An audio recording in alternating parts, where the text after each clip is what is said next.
자, 오늘은요, 우리가 이제 배우자를 선택할 때 의외로 중요하지 않은 조건 3가지를 제가 가져왔습니다. 그래서 여러분들이 생각하시기에 이런 조건들이 이제 필수적이다라고 생각을 하실 수 있지만 저도 이제 되게 많이 듣는 내용이에요. 그런데 의외로 이런 조건들에 대해서 다시 생각해 볼 여지가 있다라는 이야기를 해드리려고 하는 거예요. 자, 이제 첫 번째는요, 여러분들이 정말 깜짝 놀라실 수 있지만 신앙이 좋은 사람입니다. 그동안 교회 언니님이 하신 말씀은 무엇인가요? 라는 이야기가 나오실 수 있을 텐데, 신앙이 좋은 사람이라는 기준을 가지고 사람들을 여러분들 평가하기 시작하면 굉장히 큰 함정들에 빠지실 수 있어요. 그리고 여러분들 신앙이 좋지만 겉으로 잘 표현하지 못하는 사람들도 생각보다 굉장히 많답니다.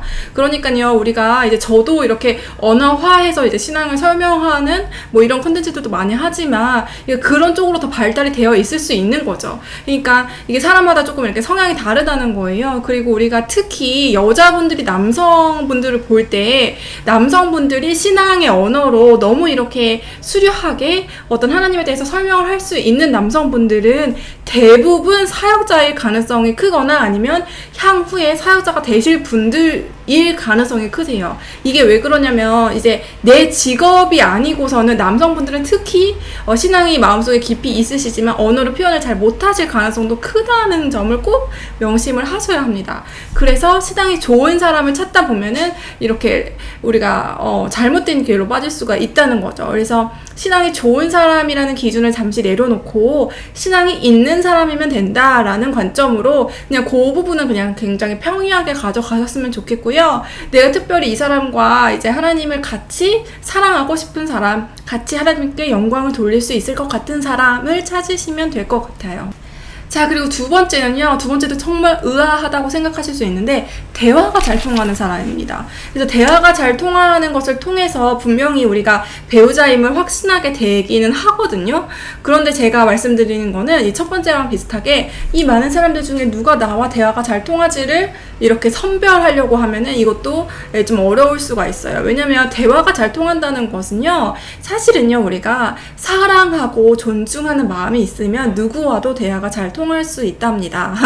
그쵸? 생각해보면요, 그래서 우리가 대화가 잘 통해서 이제 어떻게 보면은 이제 결혼하게 됐어요, 이런 거는 우리가 서로 사랑에 빠져서 대화가 잘 통할 수 있었고 그래서 결혼까지 가게 됐어요 라는 이야기의 반증이라고 저는 생각을 하거든요. 왜냐면 그렇게 결혼해서 살다가도 대화가 그렇게 잘 통했던 그 남자친구, 여자친구와 살고 보니까 그렇게 대화가 안 통하더라 라는 이야기도 많이 듣는 거예요. 그게 뭐냐면 우리 마음이 그런 태도로 쟤는 맨날 뭐 똑같은 얘기에 그냥 뭐 기뚱으로 듣고 그냥 뭐 맨날 같이 살다 보니까 좀 그럴 수도 있고 이러다 보면 또 대화가 막히게 되겠죠. 그러니까 대화가 통하는 사람을 이제 억지로 우리가 발견한다기보다는 내가 계속 대화를 하고 싶은 사람, 그리고 내가 다른 사람들보다 더 마음을 열고 대화가 잘 되게끔 만들고 싶은 사람, 이 사람이 무슨 말 하는지 잘 못 알아들어도 더 질문하고 싶은 사람, 뭐 요런 사람을 찾는 게 더 맞는 것 같아요. 세 번째는요, 제가 아무래도 심리학하는 교회 언니다 보니까 이런 얘기를 주로 저한테 하시는 것 같은데요, 자존감이 높은 사람입니다. 자존감이 높다는 거 굉장히 좋은 일인데 자존감이 높은 사람을 고르는 것이 별로 좋지 않다는 것이 무슨 뜻이냐라는 또 의아함이 드실 수 있지만 첫 번째, 두 번째와 이야기가 같은 맥락인데요. 자존감이 높은 사람이라는 컨셉을 가지고 사람을 분류하고 평가하지 말자라고 말씀을 드리고 싶어요. 자존감이라는 것은요, 내 영혼을 사랑하는 마음이죠. 이제 기독교적으로 풀면은 내 영혼을 사랑하는 마음인데요. 이것은 이제 성장하는 개념이라고 보시면 돼요. 그러니까 난 자존감이 낮았기 때문에 평생 자존감이 낮을 거야가 아니에요. 자존감은 우리가 평생 하나님을 사랑하고 내 자신을 사랑하고 이웃을 사랑하면서 점점 커갈 수 있는 그런 개념입니다. 그러니까 다른 사람을 우리가 바라볼 때요, 또 저 사람은 자존감이 낮은 사람, 저 사람은 자존감이 높은 사람, 이렇게 나누는 것은 굉장히 비인격적인 일이에요. 그것은 이제 자존감이라는 평가 기준은 그냥 내 자신을 성찰하기 위해서, 내 자신을 더욱더 성장하기 위해서 우리가 점검하는 것은 좋지만 다른 사람들을 그런 기준으로 나누는 것은 굉장히 위험한 거예요. 그래서 저 사람은 자존감이 낮아서 저래, 이런 식으로 어떤 이렇게 프레임을 씌워가지고 사람을 판단해 버릴 수 있는 거죠. 그래서 무슨 일을 해도 무슨 잘못을 해도 나를 돌아보기보다는 저 사람은 자존감이 낮아서 내가 문제가 아니라 저 사람 문제야, 이런 식으로.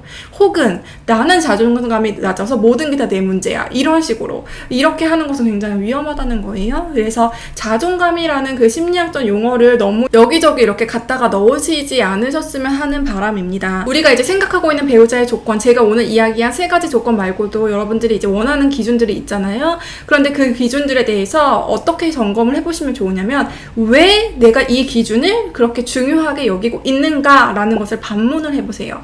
그리고 나서 성찰을 해보면은 이 3가지 지점에 걸리면은 그 기준은 사실은 하나님 나라의 관점에서 맞지 않는 것이에요. 그래서 응답이 되지 않을 가능성이 크거든요. 첫 번째는 뭐냐면은 내가 그 사람의 어떠한 기준으로 다른 사람한테 자랑하고 싶은 기준 있잖아요.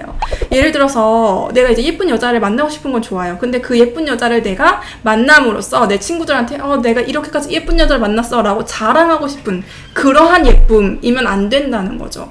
그러니까 이게 자랑하고 싶은 게 아니라 내가 보면 볼수록 더 사랑스럽고 예뻐 보이는 그런 여자를 선택을 해야 하는 것이 맞는 것이에요.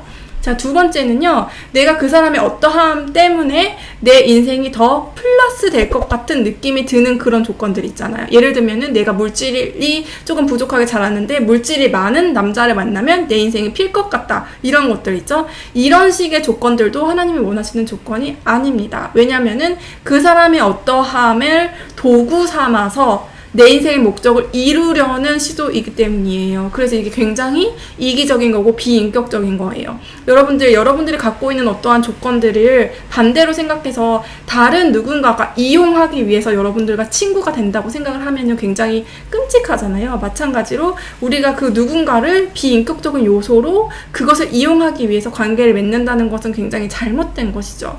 그래서 그런 조건이라면 그 조건들은 빼셔야 하는 것입니다. 그리고 3번째는요, 영혼의 관점에서 봤을 때 변화하는 조건들이 있어요. 그러니까 예를 들면은 이것도 뭐 물질이나 외모 이런 것도 마찬가지긴 한데요.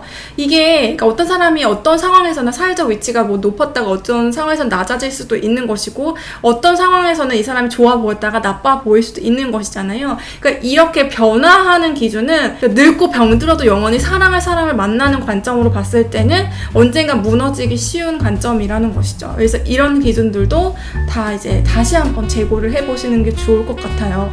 하나님이요, 우리가 이런 것들을 이제 보지 않는다고 해서요, 내 인생에 당연히 상호 보완이 되는 그런 배우자를 허락해 주시지만요, 우리가 사람을 바라볼 때 내 기준대로 평가하고 판단하는 것은 굉장히 위험한 일이라는 이야기를 꼭 해드리고 싶었습니다. 소유냐 존재냐라는 책이 있어요. 고전인데요. 여러분들, 우리가 사람을 만날 때 그 사람의 소유를 구하고 있는 것인지 존재를 구하고 있는 것인지에 대해서 성찰하셨으면 좋겠고, 더 깊게 성찰하시고 싶으신 분들은 이 소유냐 존재냐라는 오래된 고전을 한번 읽어보실 것을 추천을 해드립니다. 오늘 컨텐츠도 들어주셔서 너무너무 감사드리고요. 다음 시간에 찾아뵙도록 할게요. 샬롬. 심리학하는 교회 언니 헵시바.